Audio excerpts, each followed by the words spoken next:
¿Qué riesgos tenemos nosotros o a qué riesgos nos vamos a ver abocados? El primer factor de riesgo que nosotros vamos a manejar es el factor de riesgo ergonómico.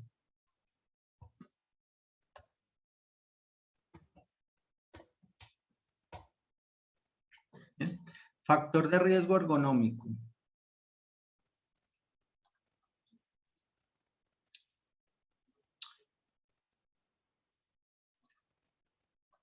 ¿A qué se debe esto? Se debe precisamente a las malas posturas por posiciones repetitivas en el ejercicio de este oficio, malas posturas. Entonces, una de las, digamos, de los ejercicios repetitivos que nosotros vamos a estar haciendo es este ejercicio. Nosotros vamos a estar haciendo procesos de limpieza de superficies de esta manera. Entonces, vamos a tener de pronto malas posturas debido a esas posiciones. Por eso, pues entonces los compañeritos CISO, los compañeritos de seguridad y salud en el trabajo, pues nos han recomendado el tema de las pausas activas. Las pausas activas no es ir a realizar obras de teatro de 2 horas en la institución. Eso no es una pausa activa. Con razón echaron a todos esos auxiliares de salud en la pandemia haciendo obras de teatro en horas de trabajo. Eso no es una pausa activa. No sé a quién se le ocurrió esa brillante idea. No son obras de teatro. Las pausas activas son ejercicios de estiramiento de cada una de las extremidades del cuerpo en general, ¿sí? Son unos ejercicios básicos de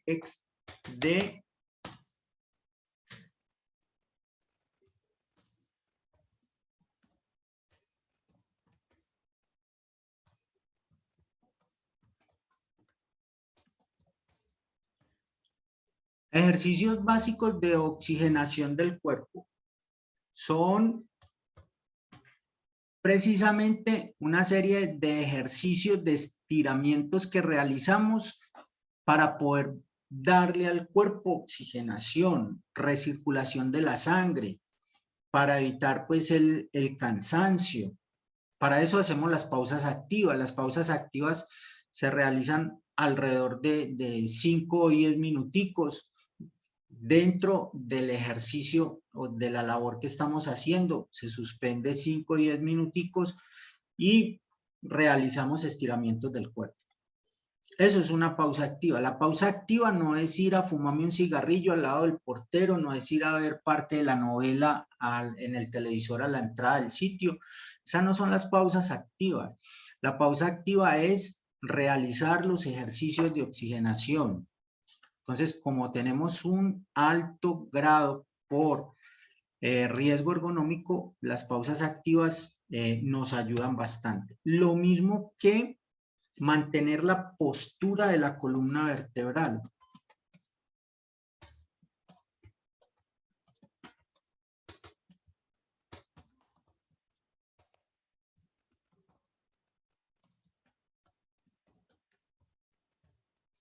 Cada vez que nosotros nos vamos a agachar a recoger algo o vamos a agacharnos a limpiar algo, pues nos agachamos como si estuviéramos haciendo unas cuclillas, manteniendo la columna vertebral recta y haciendo la fuerza sobre las piernas y la columna vertebral totalmente recta. Tenemos que evitar lo que nosotros hacemos constantemente, que es tirar el cuerpo hacia adelante y voltear la columna. Eso tenemos que evitarlo bastante. O sea, necesitamos seguir o tener la conciencia de que en todo momento la columna vertebral debe estar recta para realizar cualquier posición. Ese es el cuidado que vamos a tener con la columna vertebral. Pero resulta que, mis estimados, resulta que los elementos de trabajo no ayudan mucho para la posición de la columna vertebral. Los palos de las escobas y de los traperos son unos palos muy cortos y entonces nos obligan a hacer esto, a tener que encorvar un poco el cuerpo para poder hacer el proceso de trapeo, de trapear, para hacer el proceso de barrer. Entonces nos obliga a hacer esto. ¿Por qué? Porque el palo es muy corto. Y resulta que los palos como tal reglamentarios, que son bien largos, que yo puedo cogerlos de esta manera y hacer el proceso, resulta que los palitos esos son bien caros. Entonces los elementos que consiguen en muchas partes, que los consiguen normales, pues vienen con unos palos muy cortos que obligan a hacer esto. Como no hay más de otra, hay que trabajar pues con lo que tenemos. Entonces para evitar precisamente el que se encorve así la columna, entonces le han añadido otro pedacito de palo, bien lo amarran para poder hacer esto. Profesor, eso se ve horrible, eso se ve muy feo, ¿qué dirá la gente? Sí, pues en eso estamos absolutamente de acuerdo, pero pues ha sido la solución para evitar esto. La otra es cambiar los palos por los palos reglamentarios, pero los palitos esos son bien caros. Yo siempre vivo como extrañado el por qué. O sea, el palo normal viene a un precio y los palitos esos largos vienen a un precio mucho más caro. O sea, es casi más costoso que conseguir toda la herramienta completa. Son palos bien caros. Dime, Melanie, ¿me vas a decir algo? Nos quedamos con Melanie. Sí, Mauricio, la pregunta como tal es, entonces, ¿cuál es la medida que debe tener como tal el largo del Mira, palo, la longitud del palo? ese largo del palo tiene más o menos la medida de casi como uno, más o menos casi como 1,80, 1,75. Bien, es un palo largo, pues ya, que me quede acá, que yo pueda hacer esto. Bien, que yo tenga el palo acá, mejor dicho, me queda casi a mi misma altura, ¿sí? Obvio que las compañeritas que son más bajitas, el palo va a sobresalir, ¿sí? Entonces hay unos palos, esos palos son bastante largos, entonces me queda acá, me quedan como a la misma altura. La medida exacta no te la sabría decir, pero sí ronda por esos lados, más o menos como de tamaño. Porque la medida de los palos estos es como de 1,60, creo, una cosa así. El palo de estos normales que viene, es un palo muy bajito y que nos obliga a hacer esto. Entonces, hay que mirar en los elementos de trabajo de cada uno de ustedes cómo tienen esos elementos. Me explico. Por ejemplo, si yo reviso mi escoba y mi trapero, y si mi escoba y mi trapero me obliga a hacer esto, ¿sí? Entonces, eso quiere decir que no va de acorde como a mi medida, de tal forma que yo pueda tener la columna vertebral derecha. Entonces, si usted lo coge, lo mira, lo analiza, pues entonces se da cuenta que necesita un poquito más la altura del palo para poder tener la columna vertebral derecha. Entonces, de hecho, yo los he visto los he visto en D1, he visto la diferencia de los dos benditos palitos, el palito normal y el palo más largo, que me posibilita pues tener la columna derechita. De todas maneras, en todo momento la columna se debe proteger. No, debo evitar al máximo hacer el giro, el estiramiento de la columna, tirar la columna hacia todo el peso de mi tronco, llevarlo hacia adelante. Eso es lo que debo evitar y mantener la columna recta en todo momento. Eso es básico y es lo que debo empezar a controlar desde ahora. Ahora, El uso de los movimientos repetitivos, lo que yo voy a estar realizando, los ejercicios repetitivos que voy a estar haciendo, pues exige que nosotros nos apropiemos de las pausas activas sin que los compañeritos de CISO pues nos lo estén recalcando todo momento, sino que por convicción nosotros estemos realizando las pausas activas. En algunos sitios existen unos listados, unos checklists o listados de chequeo donde pues se verifica que el compañerito sí haya realizado ciertas actividades, por ejemplo, que sí haya realizado las pausas activas, que sí haya realizado la desinfección de manos al comenzar sus procesos o al comenzar su turno o al ingresar al sitio, y que dentro de la jornada de trabajo, al menos cada 3 horas, realice lavado de manos. Una cosa es la desinfección de manos y otra cosa es el lavado de manos, y esto va también, por ejemplo, para Joana, que tiene empresa, tiene negocio, tiene heladería. Todos sus operarios, usted o bueno, sus empleados, durante el ejercicio del tiempo que se encuentren, cada 3 horas deben de estar realizando lavado de manos, y eso debe ser verificado con listado. Es decir, ¿qué quiere decir eso? Que cada 3 horas yo debo revisar que mis empleados sí hayan hecho el proceso de lavado de manos correcto. Lady, ¿usted ya hizo su lavado de manos? Ay, no, ya lo voy a hacer. Viviana, ¿ya hizo su lavado de manos? Sí, ya lo hice. Chuleo.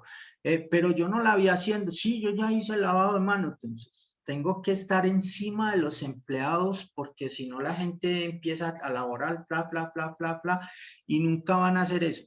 Tengo que estar encima recordándoles, repitiéndoles el tema del lavado de manos que se hace con jabón, con agua y jabón, con jabones medicados. Entonces, hay jabones medicados o los famosos yodos o yodóforos que hay en muchos hospitales. Con eso se hace el tema el lavado de manos, que es un lavado o la asepsia de manos, que es un lavado total para el tema de desinfección de manos. Entonces está la desinfección que se hace con alcoholes constantemente, y cada 3 horas el proceso de lavado de manos en la plataforma, que debe de ser verificable. Debe haber un listado que diga que Luis Mauricio Vélez hizo lavado de manos a las 3 de la tarde y luego le toca otra vez a las 6 de la tarde. Entonces debe haber algo que verifique y que se diga que sí se está haciendo.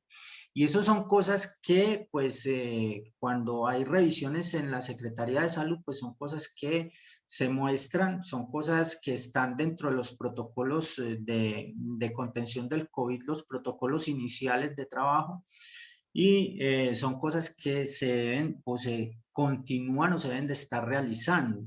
Si hay algo en lo cual el COVID sirvió, o a mi modo de ver, la única enseñanza que nos dejó el COVID es a mejorar los temas de higiene en nuestra vida, los temas de higiene. Para mí, pues a nivel personal, esa fue la única enseñanza, porque el resto, la corrupción, la discriminación y todo eso está a flor de piel. Lo que nos ha dejado muy bien ha sido los temas de manejo de mejoras de asepsia, de limpieza, de higiene. Eso nos cambió la vida bastante y nos ha obligado a mejorar en esos aspectos, en toda parte y a todo ámbito, inclusive al ámbito personal. Nosotros no teníamos cuidado con nuestras manos, funcionábamos todo el día y ya por la noche uno medio se lavaba ahí las manos. No, ahora hay un proceso riguroso de la desinfección de manos constante. Entramos a un lugar, salimos, funcionamos, toque allí, Creo que toque como allá. más conciencia, Hay ¿no? una mejor conciencia en higiene. Eso sí es algo positivo que le he visto a la pandemia, y algo así fue lo que les pasó a los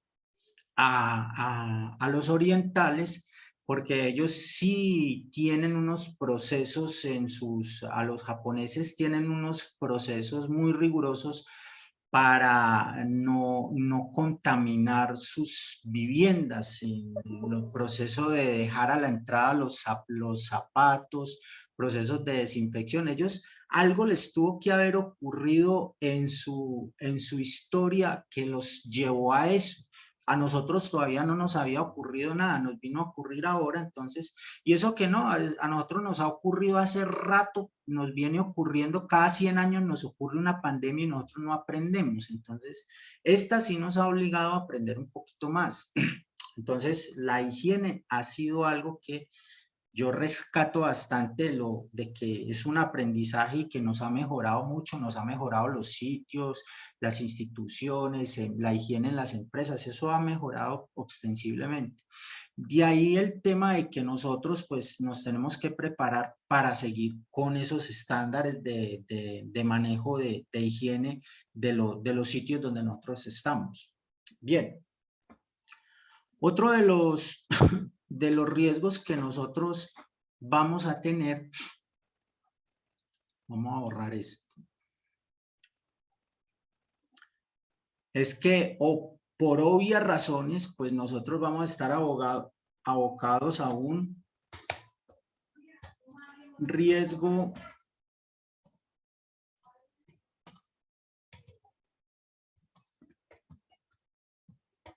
nosotros vamos a estar abocados a riesgo biológico, claro, por obvias razones.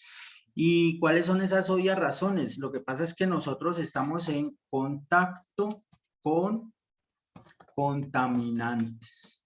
Entonces estamos en contacto con material, estamos en contacto con material biosanitario. Estamos en contacto con, también nos toca no manipular, pero sí de pronto nos toca transportar material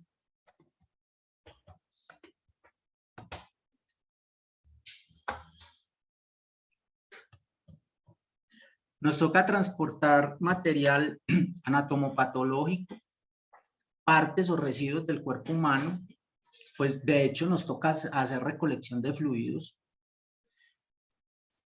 Estamos también en contacto con productos químicos, entonces nosotros tenemos bastante riesgo biológico por contacto con contaminantes. Y pues para eso, muchachos, lo único que tenemos en nuestro haber es manejar y conservar y mantener los elementos de protección personal a flor de piel. Siempre trabajar con guantes, trabajar con el uniforme antifluido, trabajar encima del uniforme con material desechable. Siempre manejar guantes, manejar tapabocas. Joana, en su empresa, todos sus empleados deben de tener tapabocas. Venden unos tapabocas que no son pues estos en tela, sino que traen una especie de película, un acetato, un acetato como las caretas de protección, que son los que se utilizan mucho a nivel de industria alimenticia y que posibilita pues que la persona pueda hablar con el cliente de que no salga saliva y que no asfixie, no ahogue a la persona y se le entienda pues lo que está hablando. Claro que obviamente son costositos, ¿no? Pero de base toda persona que tiene que ver con atención al público debe manejar tapabocas y careta por respeto a la otra persona. Toda persona que maneje atención al público, que tenga que ver con público, debería de tener pues una careta de protección, el tapabocas y la careta de protección. Pero como mínimo debería de tener el tapabocas. Y en alimentos, en BPM, en buenas prácticas en manipulación de alimentos, el tapabocas siempre ha estado, el tapabocas no es por pandemia. El tapabocas siempre ha sido un requerimiento de manipulación de alimentos. Y uno entra a cualquier restaurante por ahí y ve la persona que está sirviendo sin tapabocas, ve el que cobra, el que maneja maneja la caja, le sirve la empanada a usted y va y guarda el billete en la registradora y va y saca de la nevera, saca X producto. Bien, no hay una conciencia clara. El que maneja caja no debería de manipular y manejar alimentos. Para nada. Si debe haber una persona sola encargada de la caja y para de contar. Pero Profe, hay zonas comerciales que pues de pronto no lo pueden porque no tienen cómo manejar una sola persona para eso. Dime. pero por lo menos en la heladería, pues obviamente, pues me queda muy duro tener una persona solamente para la caja. Sí, a Entonces, eso. es de tener conciencia de qué ejemplo, yo estoy preparando una ensalada de frutas. Hay momentos que las otras muchachas están ocupadas, entonces, digamos, me llegan a cancelar, ¿yo qué tengo que hacer? Dejar de hacer eso, recibir, inmediatamente me lavo las manos y vuelvo a hacer lo que estaba haciendo. O sea, Exactamente. en la heladería es más constante la lava de manos porque está uno agarrando plata, una cosa y otra, entonces debe estar como siempre el lavado de manos, pero si ya uno coge conciencia de que yo, digamos, yo no me siento como bien llegando, cogiendo un billete e irme a seguir preparando, no, yo tengo que lavarme y seguir preparando la ensalada de frutas. Exacto. Y no solo lavarse, que se vea que hace también el alcohol, ¿sí? Que también hace la desinfección de manos para poder seguir